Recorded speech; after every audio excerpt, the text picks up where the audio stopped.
نحمده ونستعينه ونستغفره ونعوذ بالله من شرور أنفسنا ومن سيئات أعمالنا من يهد الله فلا مضل له ومن يضلل فلا هادي له أشهد أن لا إله إلا الله وحده لا شريك له وأشهد أن محمدا عبده ورسوله اللهم صل على محمد وعلى آله وأصحابه أجمعين أعوذ بالله من الشيطان الرجيم إن الله وملائكته يصلون على النبي يا أيها الذين آمنوا صلوا عليه وسلموا تسليما يا أيها الذين آمنوا اتقوا الله حق تقاته ولا تموتن إلا وأنتم مسلمون.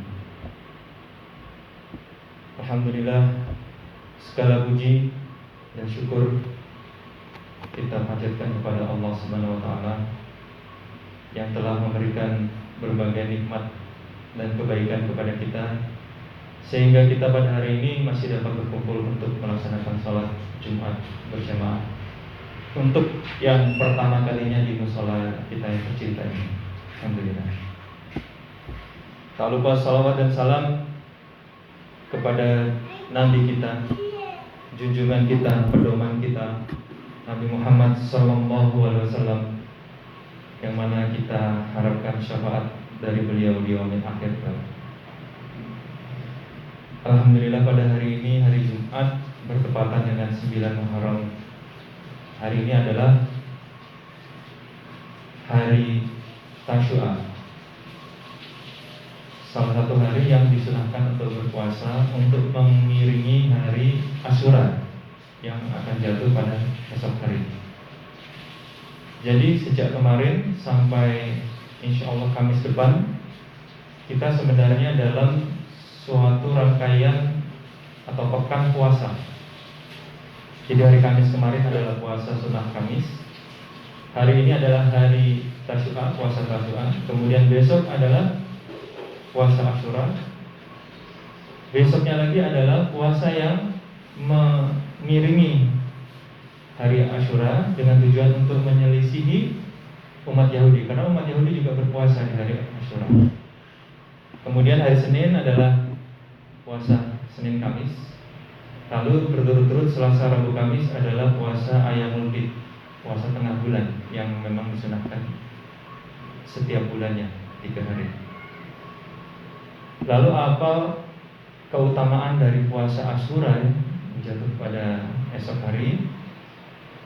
Keutamanya adalah, menurut hadis riwayat Aisyah, kita akan diampuni dosa-dosa kita selama 1 tahun sebelumnya. Dalam riwayat lain disebutkan bahwa Allah akan mengampuni dosa-dosa kecil kita selama 1 tahun sebelumnya. Dalam riwayat Baihaqi disebutkan bahwa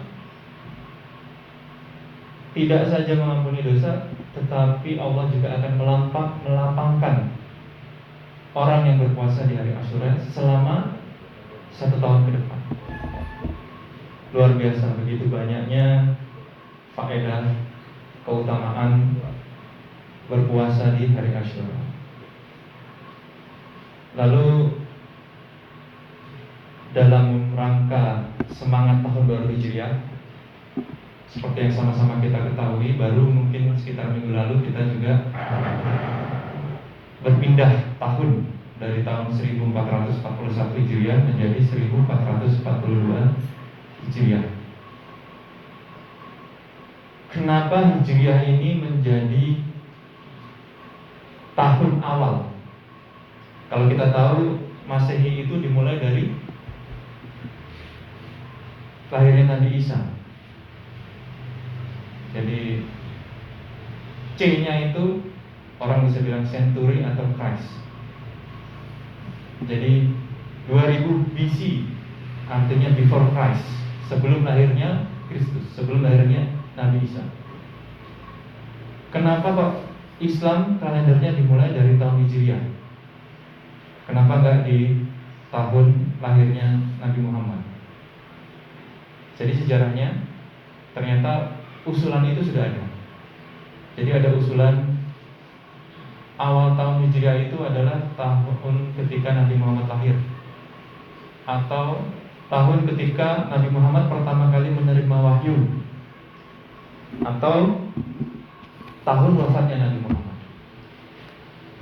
Namun sahabat Ali radhiyallahu anhu lebih memilih hijrah, karena tahun hijrah adalah tonggak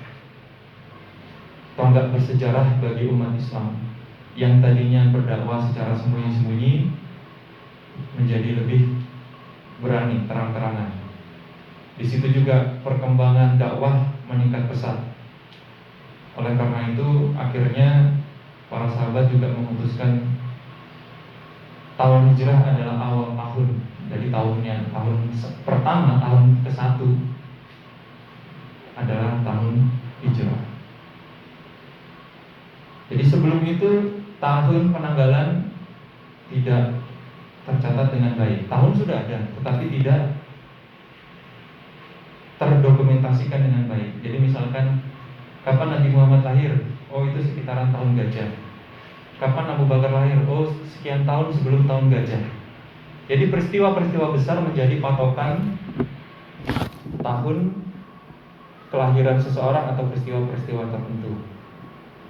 Nah, dengan adanya kalender baru Hijriah, maka umat Islam pun beralih dan memiliki patokan baru, yaitu 1 Hijriah itu dimulai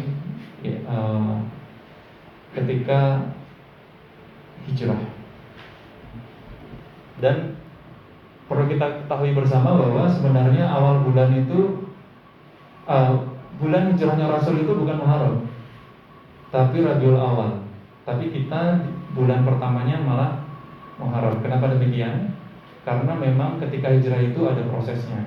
Nah, proses ketika sudah settle itu yaitu di bulan Muharram. Kira-kira seperti itu. Kita mungkin bisa cukupkan di khutbah pertama.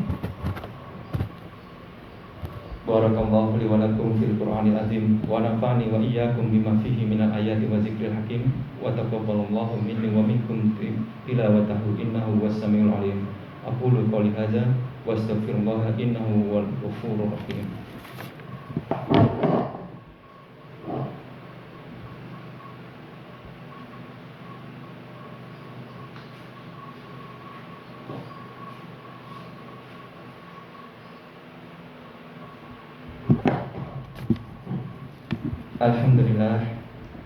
Alhamdulillahilladzi arsala rasulahu bil huda wa dinil haqq liyudhhirahu 'ala dini kullihi walau karihal musyrikun.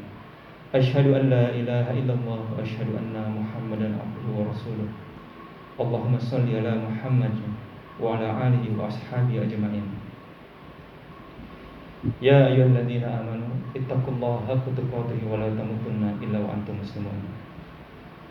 Alhamdulillah, di khutbah yang kedua ini saya selaku khatib mengajak kepada kita semua dan kepada diri saya sendiri khususnya di tahun yang baru ini dengan semangat baru, mari kita niatkan dengan sungguh-sungguh untuk memperbaiki diri kita.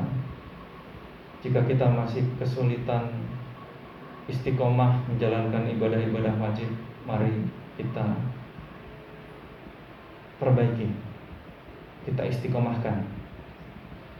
Lalu kita tambah lagi, kita perbanyak amalan-amalan ibadah sunnah. Kita perbanyak waktu kita untuk mentadabburi Al-Quran. Kita sudah diberi Allah waktu 24 jam. Sepertiganya mungkin kita pakai untuk tidur. Kita tinggal punya 2/3. Di antara 2/3 itu kita gunakan untuk mencari nafkah, untuk bersosialisasi.